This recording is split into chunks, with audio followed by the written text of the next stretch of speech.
that you ought to hug somebody. You ought to.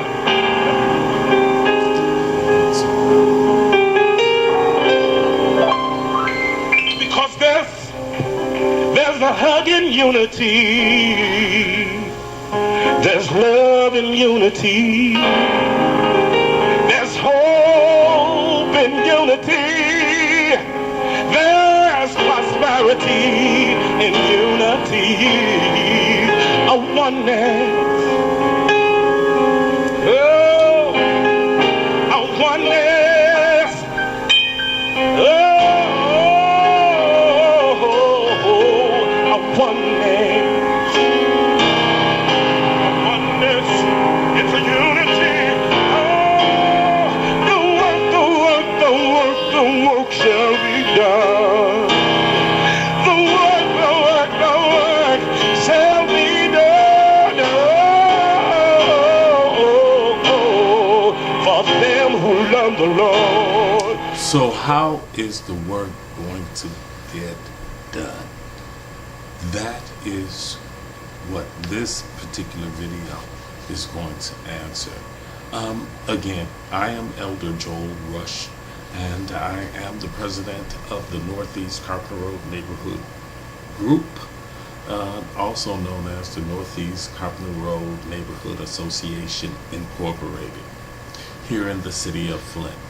I am on a mission. I have been working diligently and studying hard diligently and writing about my beloved organization for the last 3 years in an attempt to find out what nonprofits do, as if I should know, because they're all away, they're around us everywhere. But at the same time, how do you run one? How do you get involved in one? How do you get people interested in your organization and what you're doing? Well, number one, you let them know what it is that you do. So what do? We are an organization that has come to understand that we had to redefine the association. At one time it was for homeowners, but the economy changed. The people changed in the community based on the economy. The demographics of the city changed, of the state changed, even the nation.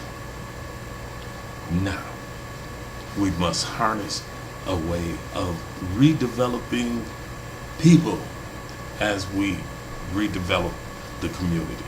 I think that's a good place to start. So how do we do that, and who are the people that we need to accomplish it? Number one, we need you, your ability, your skills, your talent, your resources. Yes, your funding, your support. But most of all, we need your involvement.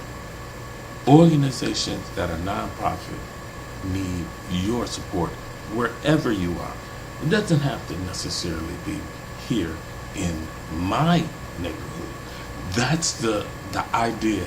That was the thrust of putting this proposal together. It wasn't just for my community, although I knew my community needed it. I know that there are other communities across this nation that need some type of guide too.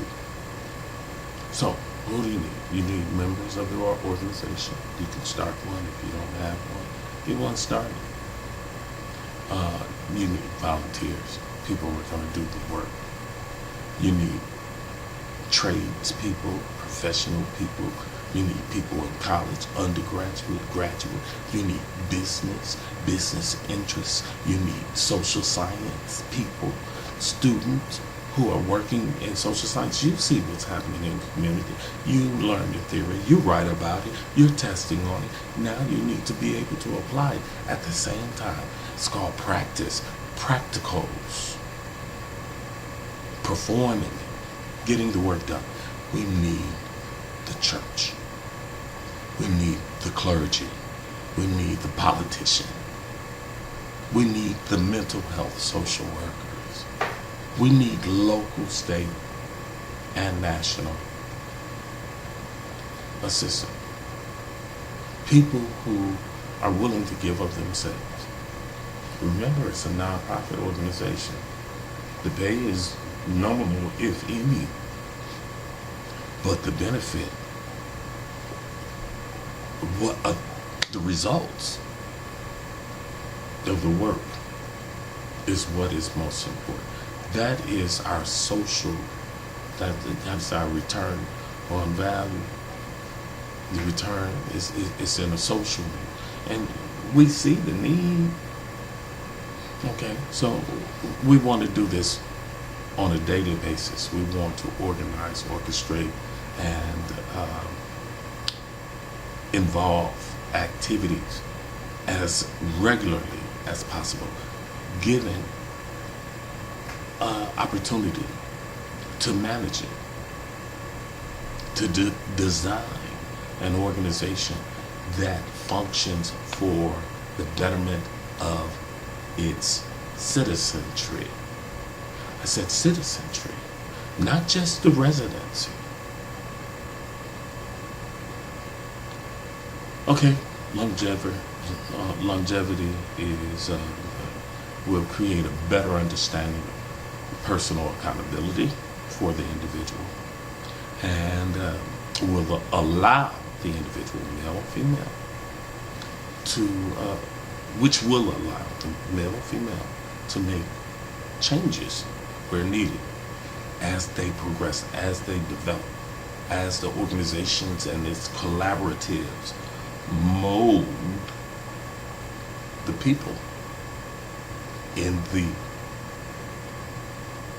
community, in the city, and ultimately state, nation. It's just that simple. It's nothing, just some work, just a little work, some funding to get it to where it operates autonomously.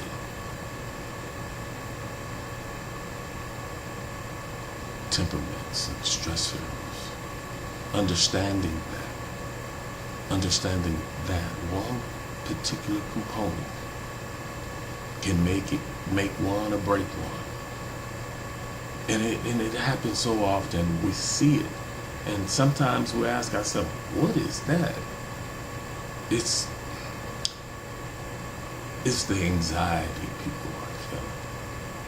It's the weight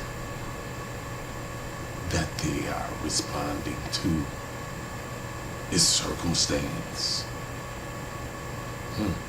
Sometimes it's even environment. We want to reach them right there because we believe everyone has potential to be great or to be as great as they can be. The Temperament Workshop module has strategized the components to accommodate a time frame of 10 months, and that's for a programming. When I say that, some people can be referred to the Temperament Module project initiative through various agencies where they know they need it. But then there are those in the community who just need to understand temperance in everything, not in just your behavior, but even in your actions and your thoughts, not just being angry. So it takes us into another place where we have to look at where we have been and where we have come. And the time has come for us to do something brilliant, something different, something that's going to impact the lives of people around us, outside of our external homes, outside of our four walls, or circular walls, or whatever, however your house is designed. but to make a difference in people's lives. That's what, and we will engage civic and social values, principles, and professional ways of thinking and conducting ourselves at all times as we develop and redevelop the human spirit. The temperament module, again, will improve the entire being, mind, body, and spirit. And it's going to take people like you volunteering and lending your expertise, your experience, and just your overall spirit to this project. Again, I'm Joel Rush. Thank you for listening in. And I do have a couple of more components I'm going to share with you as it relates to the relevance of the temperament module. And there are links that are available that I will connect to this particular video as well, that will give you more insight into what the Northeast Carpenter Road Neighborhood Association, Northeast Carpenter Road 100 would like to share with you. You be blessed.